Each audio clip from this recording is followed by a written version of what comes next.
Ride শেয়ারে অনেক টাকা, আপনি একদম মাস শেষে লাখপতি হয়ে যাবেন। ভাই নতুনরা কিভাবে রাইড শেয়ার করবে এবং রাইড শেয়ার করতে হলে কি কি প্রয়োজন, রাইড শেয়ারের সিস্টেমটা কি, কিভাবে রাইড শেয়ার শুরু করবো, রাইড শেয়ারের জন্য কত সিসির বাইক হলে সবচেয়ে ভালো হয়। ভাই 40-50 হাজার টাকা দিয়েও অনেক সময় আপনি সেকেন্ড হ্যান্ড বাইক পাবেন। তো আপনি যদি প্রতি মাসে যদি এরকম 2-3টা মামলা খান তাহলে কিন্তু আপনি 4-5 হাজার টাকা কিন্তু নাই হয়ে যাবে। কন্ট্রাক্টে রাইড দেওয়া ঠিক না, আপনি অ্যাপসে রাইড দিবেন, সেটা হচ্ছে আপনার জন্য সবচেয়ে ভালো হবে অ্যাপসে রাইড দেওয়াটা।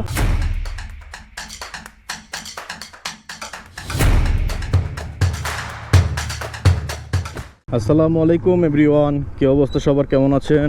আশা করছি সবাই ভালো আছেন, সুস্থ আছেন। আলহামদুলিল্লাহ আমিও আপনাদের দোয়ায় মোটামুটি ভালো আছি। আর বাসা থেকে বের হইতে না হইতে জ্যাম, আমাদের এই রাস্তায় একটা গাড়ি ঢুকলেই একদম জ্যাম লেগে যায়। মানে এই যে এরকম যদি প্রাইভেট কার মুখোমুখি হয় তাহলে জ্যাম লেগে যাবে, কারণ রাস্তার স্পেসটা অনেক ছোট। একটা আরেকটার সাথে মুখোমুখি যদি ওভারটেক করতে যায় সেক্ষেত্রে জ্যাম লাগবে কনফার্ম। আজকে প্রায় অনেকদিন পরে বাসা থেকে বের হইলাম, কিছুদিন যাবত শরীরটা খুব খারাপ। আজকেও মোটামুটি গায়ে ভালোই জ্বর আছে, তবে এখন একটু ভালো লাগতেছে, তাই ভাবলাম যে আপনাদের জন্য একটা ভিডিও বানাই। তো আজকে কোনো রাইড শেয়ারের ভিডিও না, আজকে আমি একটা এমন ভিডিও বানাচ্ছি। তো আজকে কোনো রাইড শেয়ারের ভিডিও বানাবো না। আমার প্রত্যেকটা ভিডিওতে আমি সবচেয়ে বেশি কমেন্ট পেয়েছি এই কমেন্টটা, সেটা হচ্ছে ভাই নতুনরা কিভাবে রাইড শেয়ার করবে এবং রাইড শেয়ার করতে হলে কি কি প্রয়োজন, রাইড শেয়ারের সিস্টেমটা কি, কিভাবে রাইড শেয়ার শুরু করব, মানে এই টাইপের কোশ্চেন। সবগুলো হচ্ছে একই টাইপের কোশ্চেন, বাট এক একজন এক একভাবে জানতে চায়। তো তাদের উদ্দেশ্য করে আজকে আমি ভিডিওটা বানাচ্ছি যে কিভাবে আপনারা রাইড শেয়ার শুরু করতে পারেন। প্রথমত রাইড শেয়ার করার জন্য আপনার যেটা প্রয়োজন সেটা হচ্ছে একটা বাইক, কারণ বাইক ছাড়া তো রাইড শেয়ার করতে পারবেন না, তাই না? তো আপনার একটা ভালো মোটরসাইকেল লাগবে। আবার এটাও অনেকে কমেন্ট করছেন যে ভাই রাইড শেয়ারের জন্য কত সিসির বাইক হলে সবচেয়ে ভালো হয়। এখন ভাই আমি কিন্তু চালাই 160 সিসির বাইক, তবে আমার মতে যদি আপনি ফুল টাইম রাইড শেয়ার করেন, অর্থাৎ আপনি যদি শুধুমাত্র রাইড শেয়ার করার জন্য আপনি বাইক কিনেন, তাহলে আমি বলবো যে আপনি 125 সিসির বাইক কিনেন, সেটা হবে আপনার জন্য সবচেয়ে ভালো। কারণ 125 সিসির বাইক কিন্তু ভালো একটা মাইলেজ দিবে আপনাকে, কারণ রাইড শেয়ারিং এ মাইলেজের বিষয়টা সবচেয়ে বেশি আপনার মাথায় রাখতে হবে। মাইলেজ আপনি যত ভালো পাবেন, কম টাকা দিয়েও আপনি রাইড একটা নিয়ে যেতে পারবেন, আপনি বসে থাকতে হবে না, সেক্ষেত্রে কিন্তু আপনার ভালোই হবে এটা। তো এখন যারা বলতেছেন যে ভাই কি বাইক নেবেন, bike by 25 CC 125 CC bike অনেক ধরনের বাইক আছে, যেমন বাজাজের বাইক আছে, বাজাজ ডিসকভার, প্লাটিনা, হিরো, মানে অনেক ধরনের বাইক আছে যে বাইকগুলো আসলে ভালো ব্র্যান্ডের বাইক, আপনারা চাইলে ওই বাইকগুলো নিতে পারেন। আবার অনেকে বলতেছেন ভাই 40-50 হাজার টাকা কোন বাইক আছে কিনা। ভাই 40-50 হাজার টাকা দিয়েও অনেক সময় আপনি সেকেন্ড হ্যান্ড বাইক পাবেন, তবে সেই বাইক কিনা আপনি যখন রাস্তায় রাইড শেয়ার করার জন্য নামবেন তখন আপনার রাইড শেয়ার না কইরা সেই বাইক নিয়ে আপনার প্রতিদিন গ্যারেজে দৌড়াইতে হবে। কারণ ভাই 40-50 হাজার টাকার বাইক কিন্তু আপনি খুব বেশি দিন আপনি ওইভাবে চালাইতে পারবেন না, কজ রাইড শেয়ার যদি আপনি করতে চান তাহলে কিন্তু আপনার মোটামুটি ভালো একটা বাইক লাগবে। কারণ রাইড শেয়ার করতে গেলে আপনার বাইকের উপরে কিন্তু প্রচুর পরিমাণ প্রেসার ক্রিয়েট হবে, এটা আপনার মাথায় রাখতে হবে। আমার 160 সিসির বাইক, আমি যেহেতু কম চালাই তারপরও আমার কাছে মনে হয় যে অনেক প্রেসার হইতেছে আমার বাইকের উপরে। তো আপনার এটা মাথায় রেখে কিন্তু রাইড শেয়ার করতে নামতে হবে। তো এখন আসি যে আপনাদের রাইড শেয়ার করার জন্য কি কি প্রয়োজন হবে। বাইকের সাবজেক্ট তো গেল, এখন হচ্ছে যে বাইকের অল ডকুমেন্টস আপনার ওকে থাকতে হবে। বাইকের রেজিস্ট্রেশন পেপার, বাইকের টেক্সট টোকেন, এগুলো কিন্তু আপনার নামে থাকতে হবে এবং এগুলা 100% ওকে থাকতে হবে। তারপর আপনার একটা ড্রাইভিং লাইসেন্স লাগবে, মাস্ট। ড্রাইভিং লাইসেন্স ছাড়া আপনি কিছুতেই রাইড শেয়ার করতে পারবেন না। ইভেন আপনি ড্রাইভিং লাইসেন্স ছাড়া পাঠাও উবারে কিন্তু আপনি কোনো অ্যাকাউন্টও করতে পারবেন না, ঠিক আছে? অনেকে বলতে পারেন যে লার্নার দিয়ে তো বাইক চালাইছি বা বাইক চালাই। হ্যাঁ, লার্নার দিয়ে আপনারা বাইক চালাইতে পারেন, কন্ট্রাক্ট টিপ দিতে পারেন, সেক্ষেত্রে কিন্তু অনেক জায়গায় আপনাকে মামলা খাইতে হবে। তো আপনি যদি প্রতি মাসে যদি এরকম 2-3টা মামলা খান তাহলে কিন্তু আপনি 4-5 হাজার টাকা কিন্তু নাই হয়ে যাবে, এটা আপনার মাথায় রাখতে হবে। তো আমি বলবো যে অবশ্যই আপনার বাইকের ডকুমেন্টস ওকে রাখবেন এবং আপনার ড্রাইভিং লাইসেন্সটা ওকে থাকতে হবে, ঠিক আছে? এরপর যে বিষয়টা আমি বলতে চাই সেটা হচ্ছে যে অনেকে আমাকে বলতেছেন যে ভাই রাইড শেয়ারে তো ভালোই ইনকাম করতেছেন, প্রতিদিন যদি এরকম 1000-2000 টাকা যদি ইনকাম হয় তাহলে তো মাস শেষে 50-60 হাজার টাকা খুব ইজিলি ভাবে ইনকাম করা যায় নিজের স্বাধীনতা ভাবে। তবে ভাই রাইড শেয়ারটা আপনার দেখে মনে হচ্ছে যে অনেক ইজি একটা কাজ, বাট এটা যদি আপনি করতে যান সেক্ষেত্রে আপনি বুঝবেন যে এটার পরিশ্রমটা ঠিক কতখানি। আপনারা যারা ভাবতেছেন যে রাইড শেয়ার করে মাসে 50-60 হাজার টাকা ইনকাম করবেন, সেটা কিন্তু আপনাদের ভুল ধারণা। তো দেখেন, আজকে যদি আপনি 2000 টাকা ইনকাম করেন, কালকে কিন্তু আপনি 2000 টাকা ইনকাম করতে পারবেন না। দেখা গেছে কালকে আপনি 1000 টাকা ইনকাম করবেন, তারপরের দিন আপনি দেখা গেছে যে আপনি রাইড শেয়ারই করতে পারলেন না, কজ আপনি অসুস্থ হয়ে পড়লেন বা বৃষ্টি হইলো বা রাস্তায় কোনো ঝামেলা হইলো, আপনি রাইড শেয়ার করতে পারবেন না, আপনার কিন্তু ইনকাম হইলো না। হ্যাঁ, তো আপনি যদি হিসাব করেন যে প্রতিদিনই আপনি 2000 টাকা ইনকাম হবে, 30 দিনে 60 হাজার টাকা ইনকাম, এইটা ভাই আসলে কোনো হিসাবের মধ্যে পড়ে না। কারণ এটা আপনার কোনো পার্মানেন্ট জব না যে আপনি প্রতিদিনই 2000 টাকা ইনকাম করবেন আর প্রতিদিনই আপনি রাইড শেয়ার করতে পারবেন। তো এখানে একটা হিসাব আছে। আপনি যদি একটা টার্গেট নিয়ে নামেন যে হ্যাঁ আমি আজকে 10 ঘন্টা রাইড শেয়ার করবো, 1000 টাকা আমার টার্গেট, সব খরচ, তেলের খরচ, নিজের খরচ সবকিছু বাদ দিয়ে আমি 1000 টাকা রাখবো, সেটা আপনি করতে পারেন চাইলে।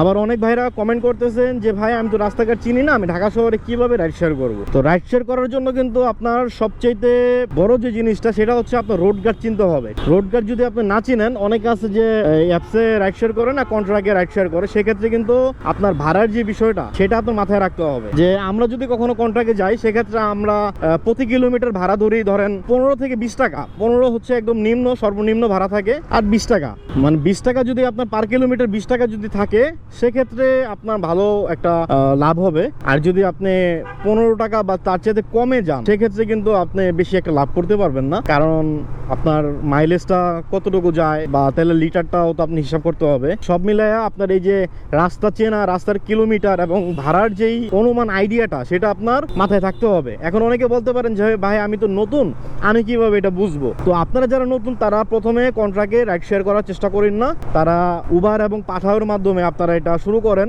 মোটামুটি আপনারা ভাড়ার একটা আইডিয়া পেয়ে যাবেন। আর পাঠাওয়ার উবারে তো ভাড়া তো তারা নির্দিষ্টভাবে করে দেয়, এবং আপনারা যদি 2-1 মাস বা 3 মাস যদি আপনারা অ্যাপসের মাধ্যমে রাইড শেয়ার করেন, দেখবেন আস্তে আস্তে আপনাদের রোড গার্ডও চেনা হয়ে গেছে এবং কোন জায়গার কত টাকা ভাড়া আপনারা সেটাও কিন্তু জানতে পারবেন। এরপরে আপনারা চাইলে কন্ট্রাক্টে রাইড শেয়ার করতে পারেন। তবে কন্ট্রাক্টে আসলে রাইড শেয়ার করা ঠিক না। আমি নিজেও কন্ট্রাক্টে রাইড শেয়ার করি। আমি যদি ভাই ফুল টাইম রাইড শেয়ার করতাম, আমি কখনোই কন্ট্রাক্টে রাইড দিতাম না, আমি অ্যাপসে দিতাম। এখন ভাই আপনারা তো জানেন যে আমি মাত্র 2 ঘন্টা সময় পাই বা 3 ঘন্টা সময় পাই, এর মধ্যে আমি যতটুকু রাইড দিতে পারি ওইটাই আমার আর্নিং। সো যার কারণে আমার কন্ট্রাক্ট বা আমার অ্যাপস কোনোটা নিয়ে আমি আসলে বসে থাকি না। আমার যখন যেটা হয় আমি তখন সেটাতেই চলে যাই। কন্ট্রাক্টে রাইড দেওয়া ঠিক না, আপনি অ্যাপসে রাইড দিবেন, সেটা হচ্ছে আপনার জন্য সবচেয়ে ভালো হবে অ্যাপসে রাইড দেওয়াটা।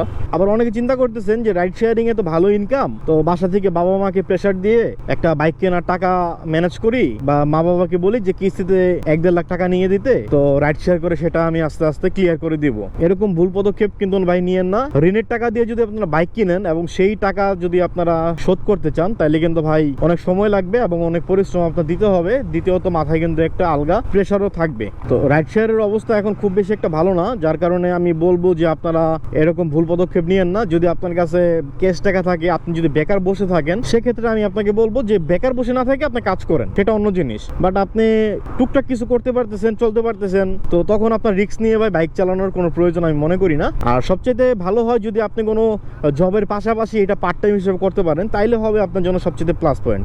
আর আরেকটা জিনিস মাথায় রাখেন, যারা ঢাকায় নতুন রাইড শেয়ার করতে আসতে চাইতেছেন, ঢাকায় কিন্তু ভাই প্রচুর পরিমাণে বাইক, এতটা বাইক যেটা আপনি কল্পনা করতে পারবেন না। মানে প্রত্যেকটা স্ট্যান্ডে মিনিমাম আপনার 10টা, সর্বনিম্ন 10টা বাইক পড়ে থাকবে, হ্যাঁ, তার উপরে যা থাকে।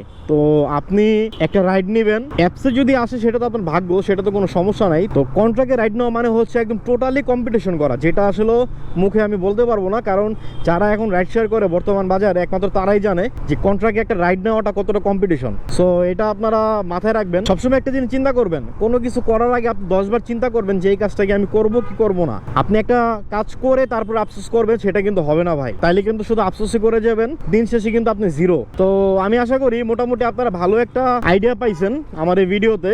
তো আপনাদের যার যত প্রশ্ন ছিল এই রাইড শেয়ারের বিষয়টা নিয়ে, তো তারা মোটামুটি ভালো একটা আইডিয়া পাইছেন। তো এখন চিন্তা ভাবনা করেন যে আপনারা কিভাবে রাইড শেয়ার শুরু করবেন, এবং রাইড শেয়ার শুরু করবেন কি করবেন না, এটা একদমই আপনাদের ব্যক্তিগত মতামত। আমি কিন্তু ভাই কাউকে কখনোই বলি না যে ভাই আপনারা চাকরি বাকরি ছেড়ে রাইড শেয়ার করতে আসেন, রাইড শেয়ারে অনেক টাকা, আপনি একদম মাস শেষে লাখপতি হয়ে যাবেন, ভাই আমি এটা কখনোই বলি না। তো আপনারা যেটাই করেন আপনারা অবশ্যই চিন্তা ভাবনা করে কাজটা করবেন। তো এই ছিল আমার আজকের ভিডিওটি কেমন লাগলো আপনারা অবশ্যই কমেন্ট করে জানিয়ে দিবেন। যদি ভিডিওটি ভালো লাগে আপনারা অবশ্যই একটি লাইক করে দিবেন, আর যারা এখনো চ্যানেলটিকে সাবস্ক্রাইব করেন না তারা প্লিজ চ্যানেলটিকে সাবস্ক্রাইব করে পাশে থাকা বেল আইকনটি প্রেস করে দিবেন।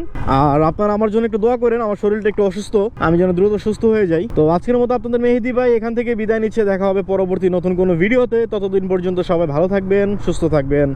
আল্লাহ হাফেজ।